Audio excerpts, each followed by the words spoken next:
welcome everyone to this forum where we meet for the first time, most of us, the candidates for the Moreland Council North East Ward elections. So I'm your moderator tonight, and my name is Rob Stansel. So there are 4 available positions representing the North East Ward at Moreland Council, and we thank the candidates who have attended tonight, and we look forward to hearing what you treasure about the City of Moreland that has been your inspiration for standing in these elections. Now, there were some candidates who did not respond to our invitation. That was Afshan Mian, Kevin Hong, who was uncontactable, Gordon Gartside and Callum Pavlinas. And also Ali Afani did respond in a way that they didn't.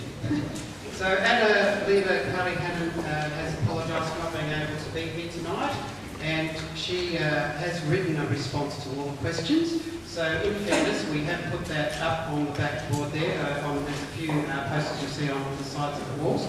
So you're welcome to go and read her responses to those questions. So this event is proudly sponsored by Zane Coburg and the Pentridge Community Action Group. And as such, the particular focus for this forum will be on planning and development. But both these resident action groups have risen in reaction to planning and development issues. C123 amendment was a big issue for Zane Coburg, and of course Pentridge development for PK.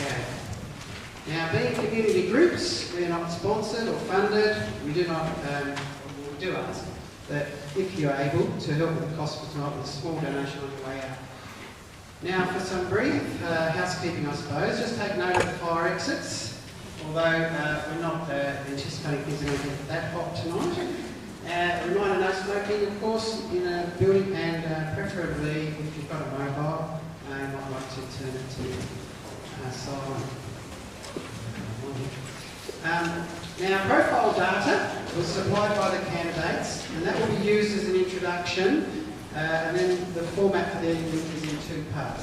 The first part, we have supplied 4 questions to the candidates prior to this meeting, and they have a 3-minute response to those 4 questions. These questions are included on the information sheet that you're probably sitting on, and, well, shouldn't be $50, so we simply ask that you listen respectfully to the candidates and refrain from interjecting. During this time, you may like to write a question for the candidate for part 2 when we open up the forum to resident question time. So the information sheet has some rules there regarding so you can familiarise yourself with those, but I'll explain a bit more later when we get to that section. Okay then, so I think we're ready to kick off.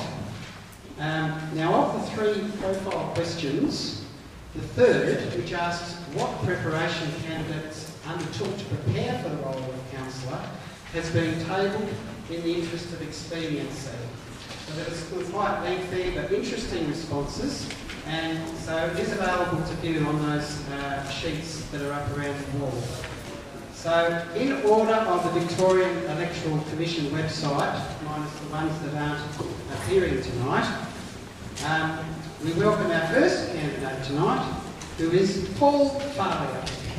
Paul Farlier describes his political party affiliation as independent, and he lives in the North East Ward. Thank you, Paul. You may wish to stand, Paul. If no, that's fine. That's fine. You can miss me, so if you want to throw a dart, no problem. I've got the shields on.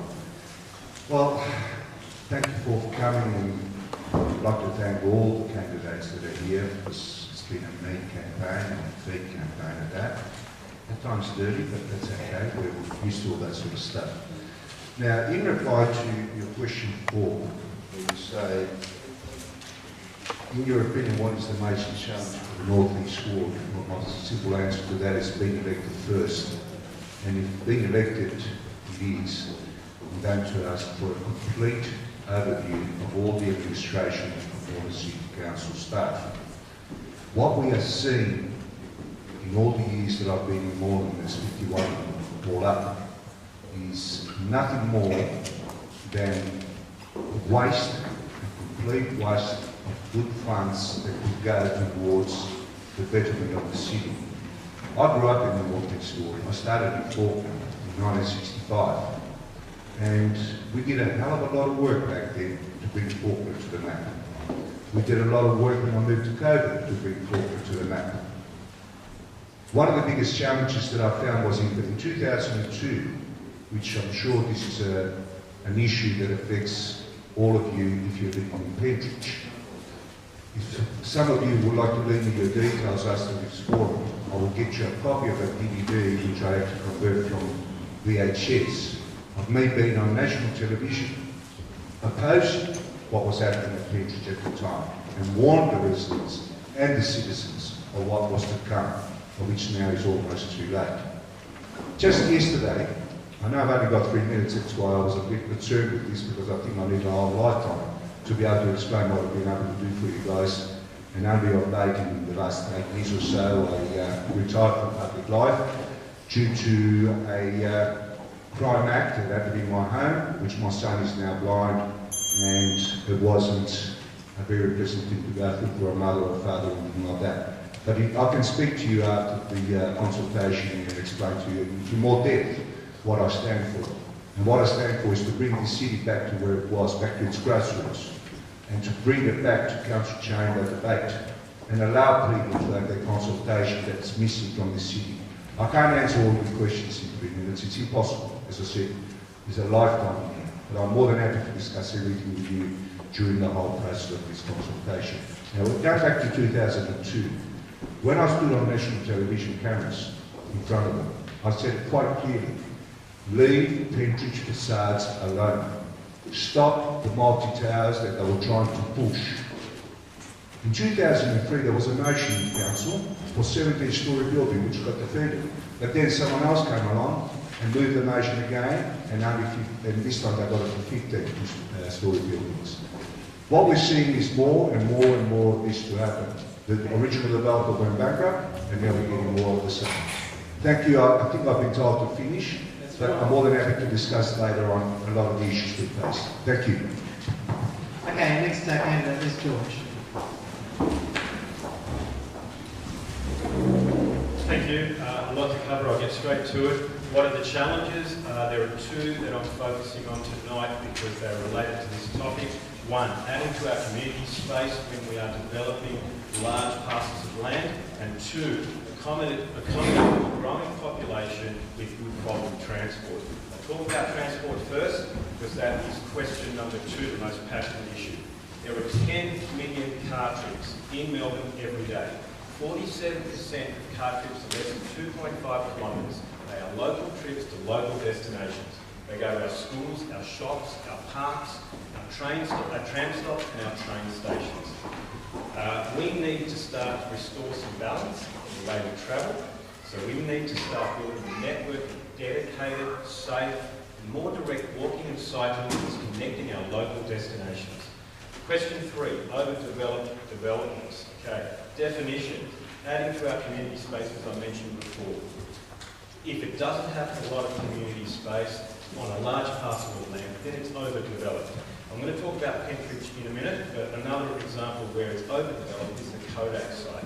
We've got one green corridor from the Creek to Elizabeth Street, and that is it. It's an important corridor, but that's not enough open space for development of that size.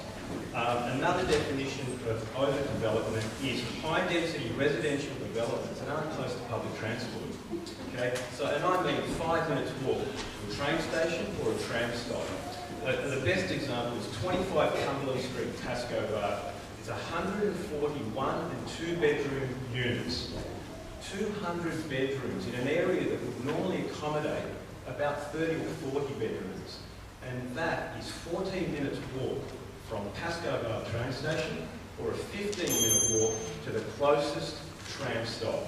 Now, finally, I want to talk about the master plan of Pentridge. Yes, we need a new master plan. We need more open space.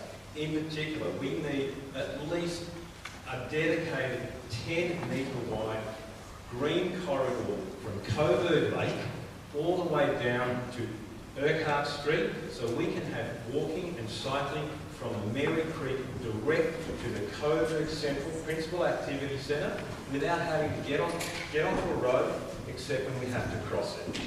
Look out for my transport flyer and my planning flyer, which goes into more detail about other areas. Thank you.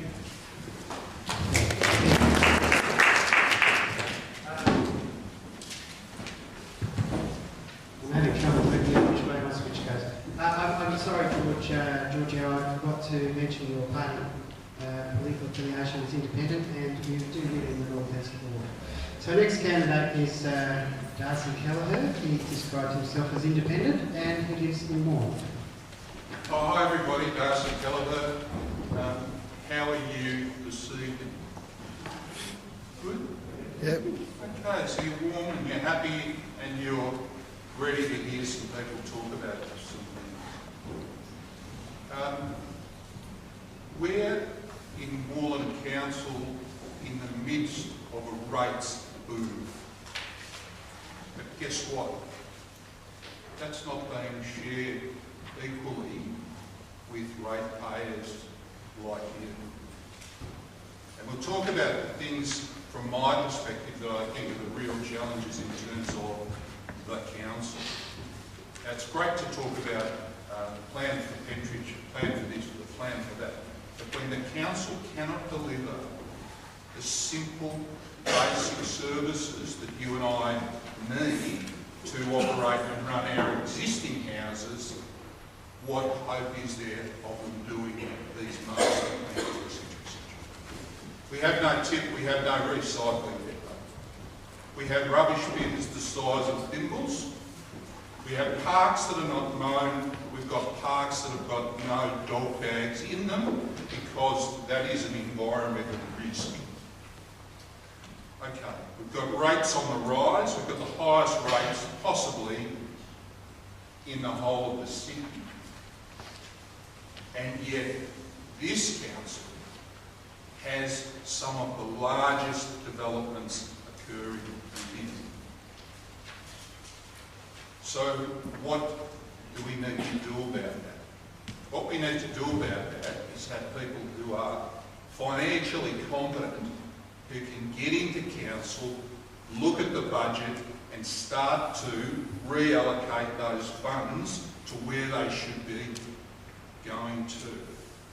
At the present time, it may be of no surprise to some of you, but to a lot of you it will be a surprise, that 80% of rates are used on staff wages. There are over 12 staff employed by Moreland Council that earn over $250,000 each. Now, realistically, is that what we expect of our council and our council administration?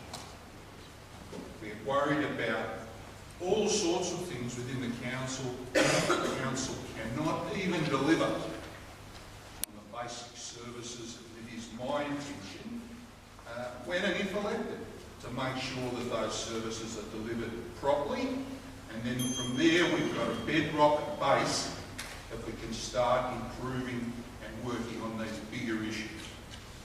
Now, I think it's very important to say this. I have no vested interest. I'm not aligned to any party. Some of you, again, may not know there are 3 Greens candidates and there are 7 Labor-aligned candidates. Time's up. It's really important when you allocate your preferences that you know that you're allocating to independents. Thank you, Darcy. The next candidate for this evening is Anthony Hello. I'm sorry if I didn't pronounce that right. Hello. Yeah, hello. Hello, but anyway. Unfortunately, I didn't get your political party affiliation and whether or not you live in Moreland, so perhaps you could start with that. Thank you. And I've also had a request, sorry, if you would use the mic, only because there are some people here who are having difficulty hearing. Thank you. Okay, good evening, ladies and gentlemen, and I'd like to thank the panel who invited all the candidates to meet with you. Thank you. Yes. It's better now? Yes. Okay, fine. Thank you, Natalie. Okay, I start with the word. Could anyone tell me what's planning mean? Just I want to answer, you know. No one? Thinking Well, ahead. pardon? Thinking ahead. Thinking ahead. Another one? Also. Thank you. In my opinion, planning is about when you plan something for the future, in 50 years is still outstanding. Still something the future generation will say, well done. 50 years ago, the plans is developments or the mini city or whatever shopping center, and this is what's all planned. I've been a councillor of the city of Moreland for 17 years, nearly 17 years, and the mayor of the city as well, and I've been going through all this planning process and the consultations and some developments occurred in our city. Upset some residents maybe, and the officers make recommendation not as we wish at the council. We reject some applications and we get approved. So it's not something always to blame the council. As you know, planning is something with the state government as well. It's not the local government and the decision. I would like to mention a few bad planning happening in the city. For example, this monster, the corner of Wall Street and Nicholson Street. A lot of residents blame the council for that. And honestly, we didn't know about it at the council as well. We were with the residents at the time to object, but it was not only, it was too late. All we know is started the building, and every day I pass from there, I feel really upset how this building occurred, but it's not the council's responsibility. Overdevelopments occurred in the municipality, and I don't support overdevelopments. I support proper developments in a way, Major Road, where the public transport, Sydney Road, Leighton Street, Nicholson Street, to a limit height, when a proper developments occur, retail shops remain, and parking spaces available for the traders and the residents. And this is will bring two things, in my opinion. One, will act as a buffer for residential area from pollution and from noise. At the same time, bring people to Okay, thank you, Anthony. Time's up. I'm sorry, it's very fast, but we have to keep moving. All the candidates get a fair chance. Okay, can I say- Anthony, can I just ask you, please, to answer the question? Do you have a party political affiliation? Yes, I do. I'm a life member of the Labour Party. Thank you. And do you live in Moreland or the North East Ward? Pardon? Do you live in Moreland or the North East Ward I specifically? live in Moreland all my life, for nearly over 45. I live in Moreland, North East Ward.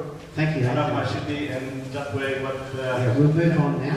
The next candidate is Natalie Abood, who comes from the Greens affiliation and is a resident of the North East Ward. Thank you.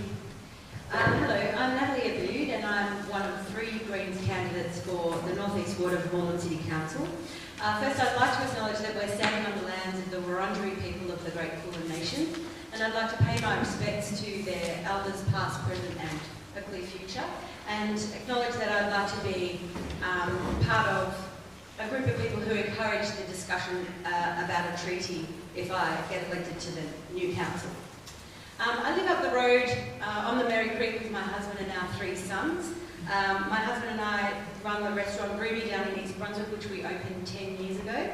I'm also, I was instrumental in opening the North Coburg Primary School Farmers Market, which is fully accredited, and opening that, being involved in that experience ended up leading to me being accepted as a board member of the Community Food Marketplace, which runs the Melbourne Farmers Markets across Melbourne. I want to tell a story about a book that I read to my kids about a group of people living in a small apartment building who find themselves with an empty fridge at dinner time. Marcel has eggs and flour. He takes them upstairs to Francois, who has butter and tomato. They head up to see Marie, who has some lettuce and a zucchini, and finish up on the top floor of the building with Pascal, who has cream and butter.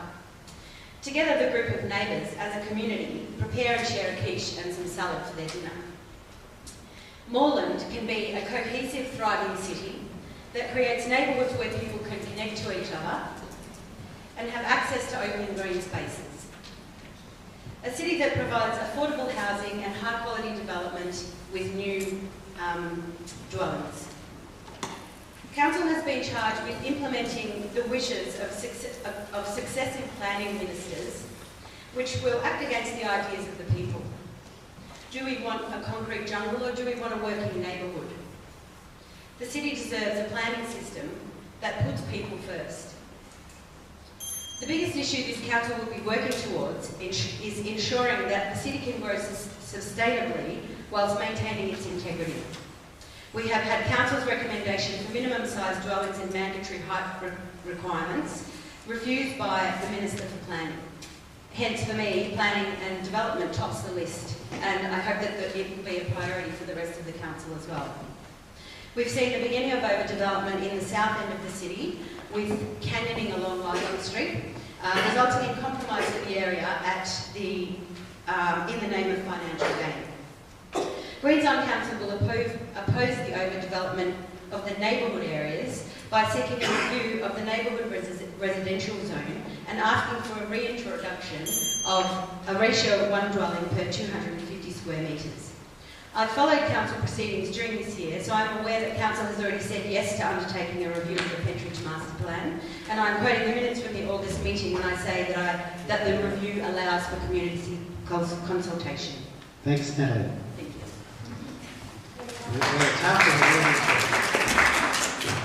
So, Danny Mitchell is affiliated with the Australian Labor Party and lives in the North East Ward.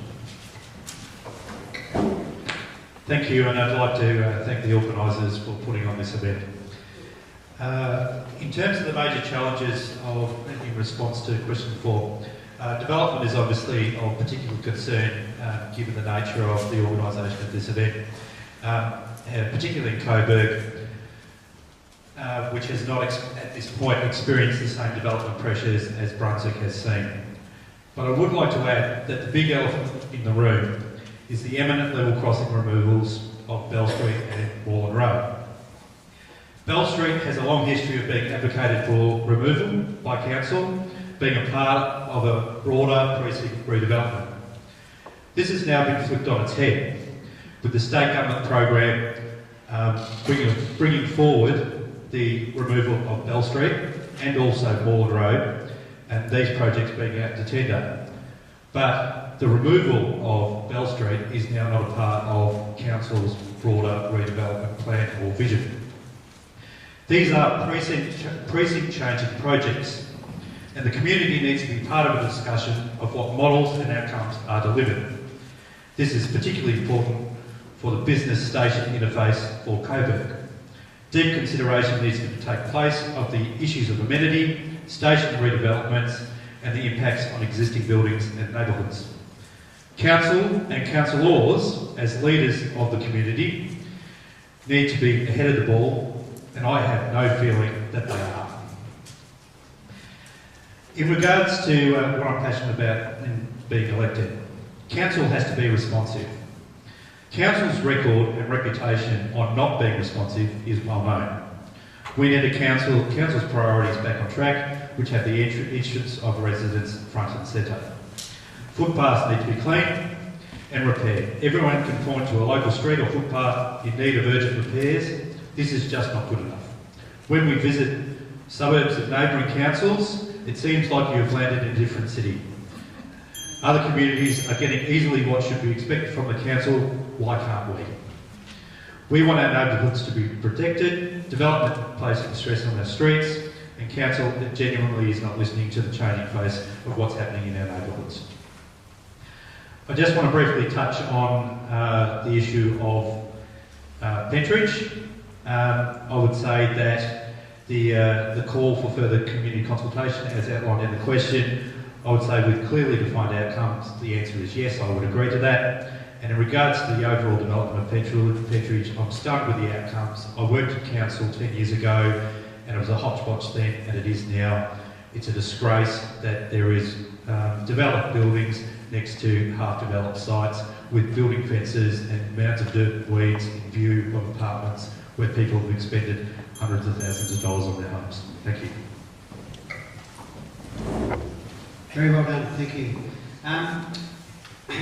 The next candidate, Adam Fulford, is affiliated with the Greens and is living in Moreland. Hey everyone, thanks for coming out tonight. I'm Adam Fulford. I'm proudly standing with the Greens with Alex McGilvray and Natalie Wood. I'd like to acknowledge that we're meeting tonight on the lands of the Wurundjeri people and pay my respects to their elders past and present. So you don't know me, I'm young-ish. I'm passionate about equality and sustainability. I believe that everyone is equal, and I believe that everyone should have equal opportunity to be happy and to do what they want in life. I've worked with a number of non-profits and social enterprises, tackling a range of social issues, from local poverty to bullying in Melbourne schools. I spent the last couple of years working with Adam Mann, who's the federal member for Melbourne. I've worked in his Melbourne office on local issues like the dismal lack of public housing and the campaign for public transport, not toll road, specifically the east-west toll road in our beautiful city. I go to Canberra and Parliament sits with Adam, and there we work on a range of things, from protecting people's rights at work to fighting the old fossils there who are dedicated to fossil fuels and not to cutting pollution and investing in clean and renewable energy like the science demands. So council is the closest part of government to people's lives. It has a massive impact on all of our lives. It can determine what our neighbourhoods look like, how we get around our neighbourhoods, and what support we provide to people in our community, specifically people who need support the most, like people who are homeless or the elderly, or people who are newly arrived. Council has enormous power, but unfortunately at the moment we have some councillors who don't take that responsibility seriously. They're not looking up to meetings, they're not listening to the community, and they're putting other interests first ahead of the community. So I want to be on council because I want our neighbourhoods to be thriving, to be sustainable, and to be livable for everybody. I want it to be easy, to be safe, and to be enjoyable to get around our city, on bike or on foot or on public transport. I want to protect our parks and increase our open space. I want to cut pollution and waste in our city. And I want to support clean, renewable energy to protect our local environment. I want council to take a lead on social and environment issues. It has before in the past, and at the moment you might see it's running an anti-pokies campaign. I think that's important. I think council has a real opportunity to lead, and I want to see us continue to do that. I think the biggest challenge at the moment facing Moreland is how we're going to cope with this massive population increase, protect what we love about Moreland, but also continue to transition to be friendlier to the environment and more sustainable. I'll be a strong and accessible local representative with Natalie and with Alex. I'll listen, I'll learn, I'll put the community first. I won't be... Okay. Thanks. Thanks, Evan. Next candidate is Francesco Timpano. He is independent and lives in the North East Ward.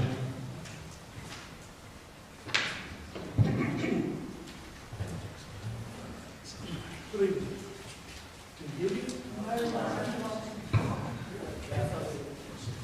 Good evening. Can you hear me?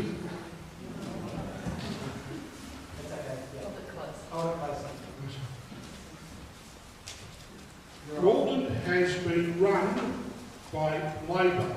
This is a Labor stronghold, always has been. However, in the past two elections, it has become, for those of you that are unaware, a Labor Green council. So all the sins and all the good place them at their feet. The independents have little to do with that. So let's get down to this. the major challenge is to stop the destruction of the fabric of the city. You will start noticing derelict and vacant buildings and sites as the evidence, a product of bad planning decisions by past councillors, and we know who they are. 5. What would I pursue if elected? I'm passionate about nothing. I'm level-headed about everything. That is what age and experience brings. There is a serious job to be done on all matters, particularly planning and most of all reducing rates and improving services. 6. When is building development overdevelopment? Well, by definition, when supply exceeds demand or needs, or when available services are inadequate. And council has no idea about that. They have no audit. The evidence can be found in the growing number of developers, empty, dilapidated and vacant sites throughout Moreland. It's called land banking and permit banking. There are now thousands of such permitted sites. No one really knows how many. An example, one to come shortly, is the 19-storey one in Pentridge, which our group, the Pentridge Action Group, has been prosecuted, Albert Street and so on. A new master plan. Moreland Council is the least capable to carry out such a study. They had their chance and screwed it up. I'm told in the past decade alone, Council have spent some 30 million on studies and related matters. Now you want to attach community consultation just so Council can claim they consulted the community. Whenever Council has gone down that path, the community has been used and bypassed. I've heard I say this: Moreland Council is out of control, and Moreland is in the process of self-destruction. Why? I'll give you 3 examples. Rates and charges are out of control. Even with the state government legislation to limit increases to 2.5, I've yet to meet a ratepayer that has less than 10% increase in their rates. Services secretly cut to most vulnerable. Secret meeting in December 2015, councillors cut all after-hour services to the aged and disabled. Thank you, Francisco. Number 3. Our next candidate is Sue Bolton. She is a Socialist Alliance member and lives in Moreland. And I would add too that Sue is the only sitting candidate in this election. Yes, so I live in the northwest ward, not just right in the northern suburbs of Moreland. I'd first like to pay my respects to Aboriginal elders past, present and future, and recognise we're standing on stolen land from the Wurundjeri. So, a bit of background on myself. When I was elected to council at the end of 2012, and there was a council plan going through council for an incredibly built-up central Coburg area called Planning Amendment C123, which planned for 10-storey buildings across all of the central Coburg area. And I felt that this was something that residents would not agree with, not the level of density that was being planned by council in the central Coburg area. So I think with issues of development and overdevelopment and planning, there are 2 groups that have responsibility. There's state government. Yes, there's some things council can't do and the state responsibility, but some things which council has also done, which in my belief are wrong or very bad or poor planning. This plan for the central Coburg area is a council plan, and yes, there's an element of trying to control development, but in my belief it is overdevelopment. Because while the car parks might not look very great, when they're underground covered by 10-storey buildings, there'll be not much blue sky that you can see in the centre of Coburg. I helped launch a campaign. I called a public meeting of residents who were not aware of what the council was planning, and then we launched a campaign which became Safe Coburg. One of the terrible things, in my belief, which council did, which I voted against, was that council stripped away residents' right to object to height if the height was within the council's preferred range. But then later on the State Minister stripped away the mandatory heights and made them discretionary, which means that the plans for 19-storey and possibly higher, if permits get applied for later on, will create a precedent for all of Moreland, I believe, and the central Coburg area. In my belief, you shouldn't give away any democratic right. Okay, I might just, you get a sense that development is a very important issue for me. The whole gamut of it, from substandard apartments to all aspects of overdevelopment. I can explain more in question time. I will talk about some other things that I feel are very important. One thing is the home and community care service, and in particular the respite service for parents with kids with disabilities, which is something the council tried to axe, and I managed by campaigning with local residents and local parents to get that service reinstated. There are other basic amenities which are not being provided by the council, which I've been fighting, and I haven't won on this particular issue, is such as public toilets. Is that time? 10 seconds. Such as public toilets in public spaces, such as Coburg and parks like in Faulkner, and other issues such as tree canopies and other measures to help residents cope with extreme heat. Thank you. We're moving on. Katerina, she is affiliated with the Australian Labor Party and lives in Moreland. Hi everyone. Can you hear me? I would like to pay my respects to the Wurundjeri people, past and present. My name is Katerina. I'll give you just a tiny bit of background of myself. I arrived here as a very young child with my parents, lived in Moreland for the last 50 years. My background is social work, but then I was in senior management in Central. And I'm very aware of the level of disadvantage and people on fixed income and trying to pay rates and the like. Now, my passion in Moreland, and I've led a number of campaigns, is planning. Melbourne is under massive pressure from increasing population and people's desire to live in the inner urban areas because of centrality, transport, infrastructure, etc. Many developers see that as a quick buck, but not all. What is needed is to preserve the amenity of character, transparency and fairness in planning processes, good design keeping with neighbourhood character, protection and enhancement of areas of cultural, historical or environmental significance by opposing overdevelopment, genuine respect and listening to community values.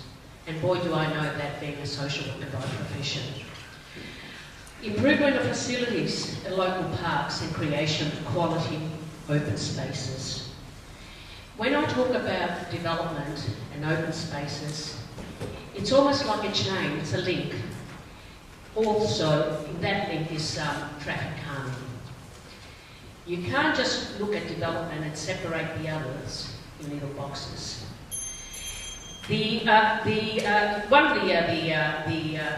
terrible development, if you know, the Wheeler development in the Brunswick Hill, just opposite the police station, it's totally inappropriate. It's ugly. It's an eyesore.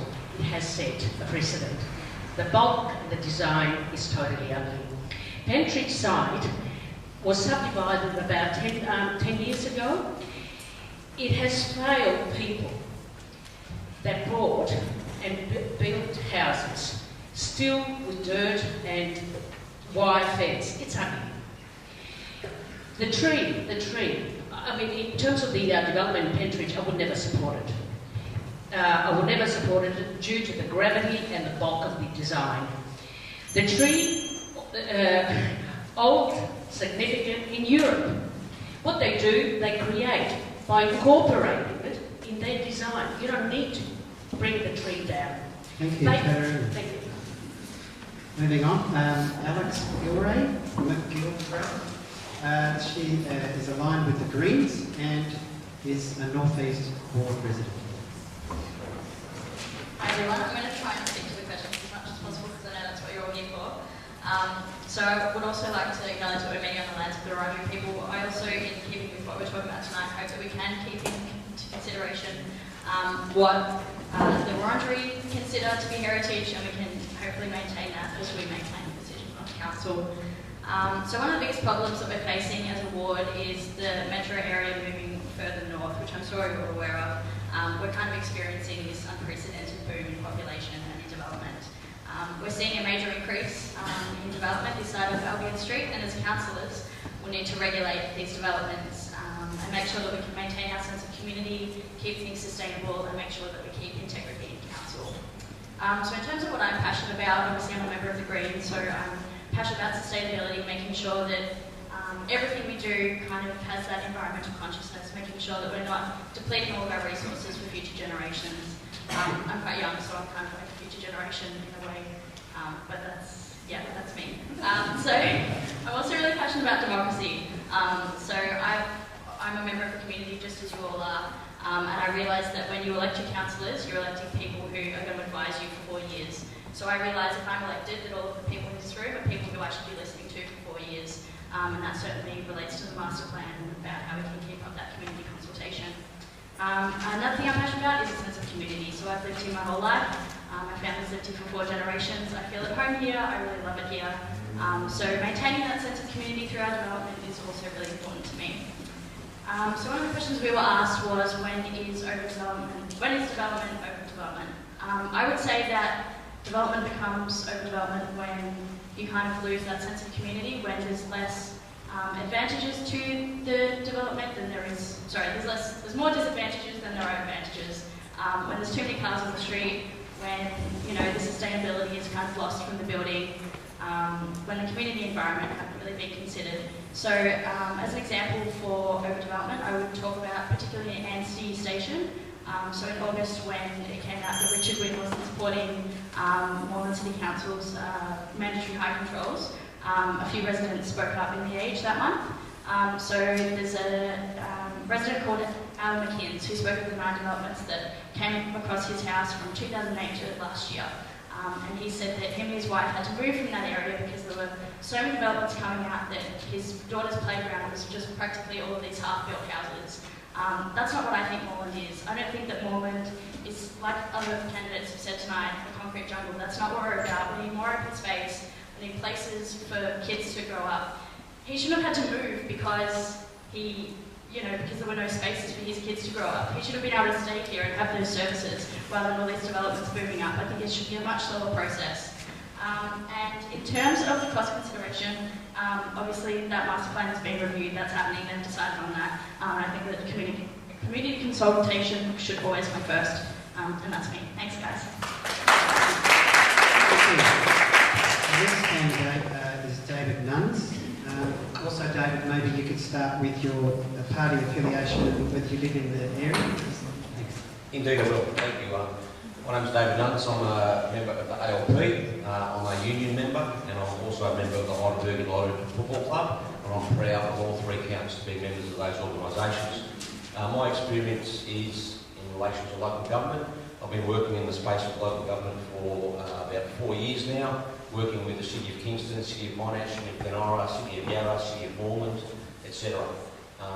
In more recent times, I've been a member of a group of individuals that called themselves High School for Coburg, and we were successful in our hard-fought campaign to get a school in Coburg from a previous 10 to 12, select entry to an open entry 7 to 12. Now, what that showed us over that campaign was the population growth is significant. It exposed the false figures from the Department of Education, and the Minister at the time, Bronwyn Pike, eventually ended up as an absolute ally for our cause. And what we do know is that there is a need for increased childcare.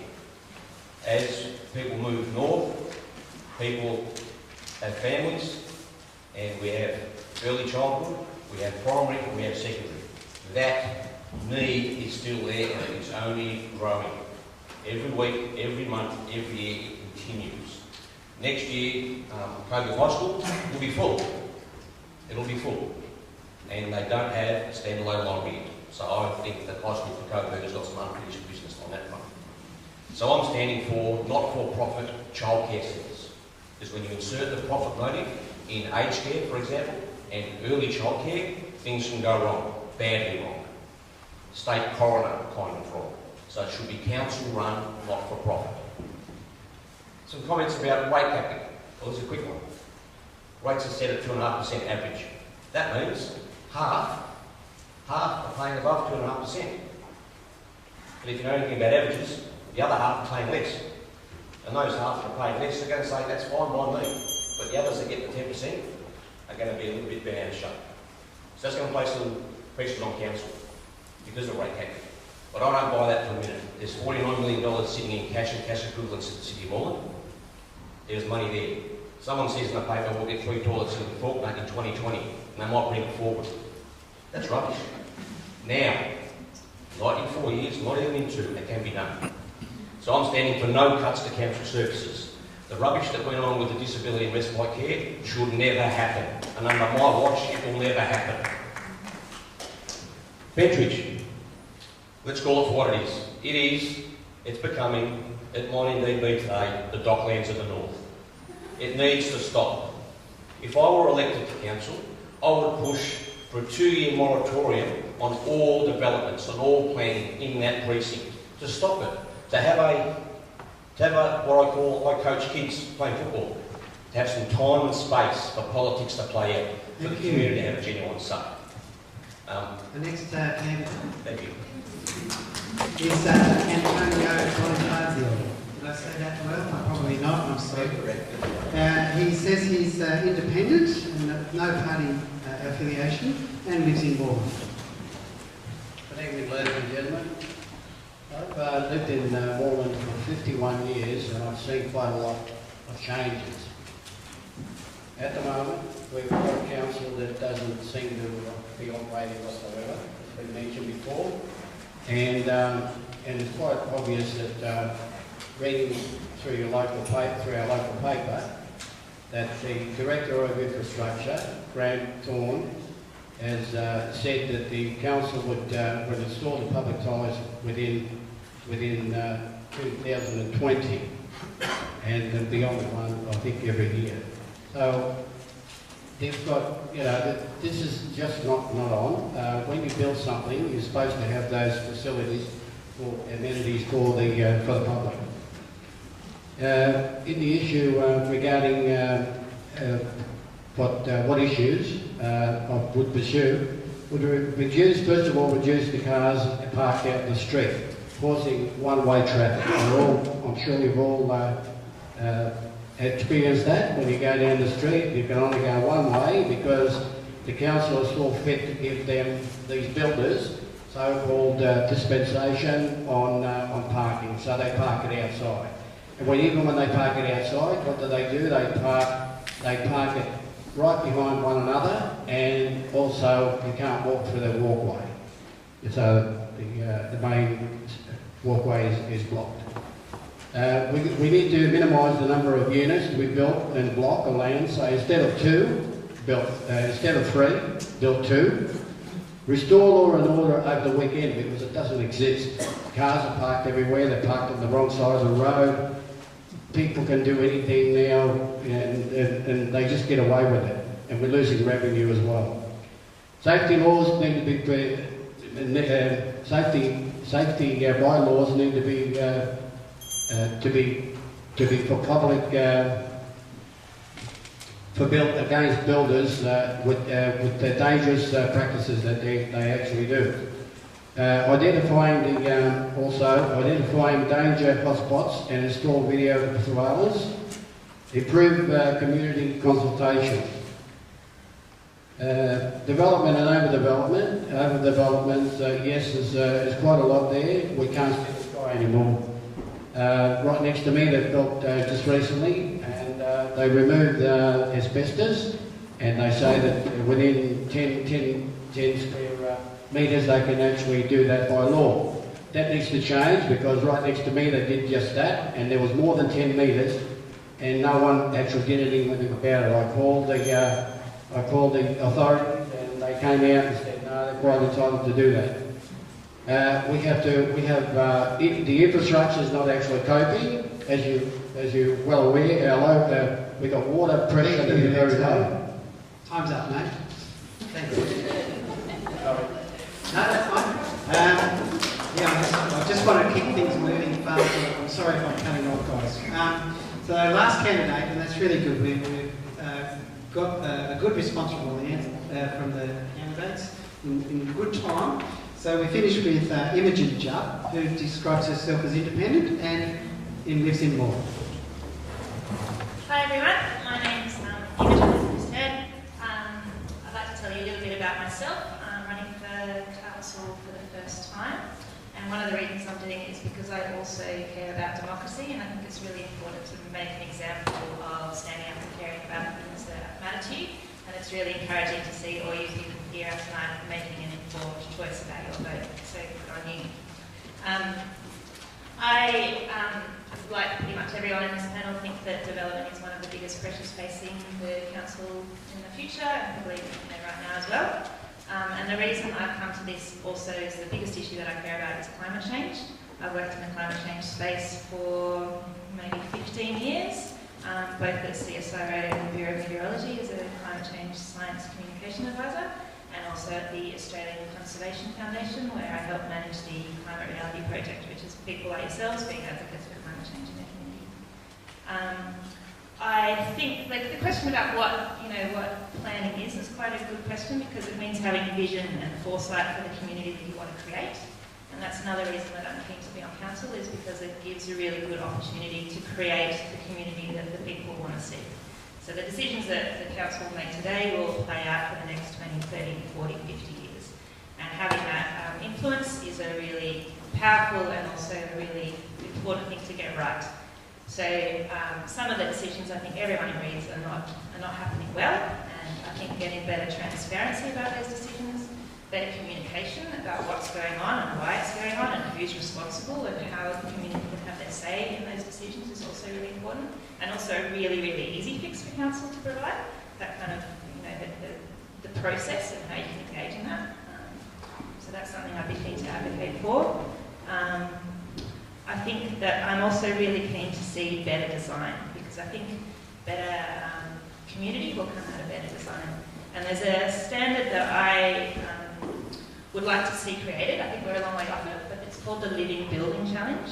And it's taking any design proposal for a house or for a sky-rise building and looking at a whole range of factors, including environment, energy use, water use, ecology, equity, and designing all of those factors into every single building. That's the vision I've got for Moreland. I want to see that built into the infrastructure.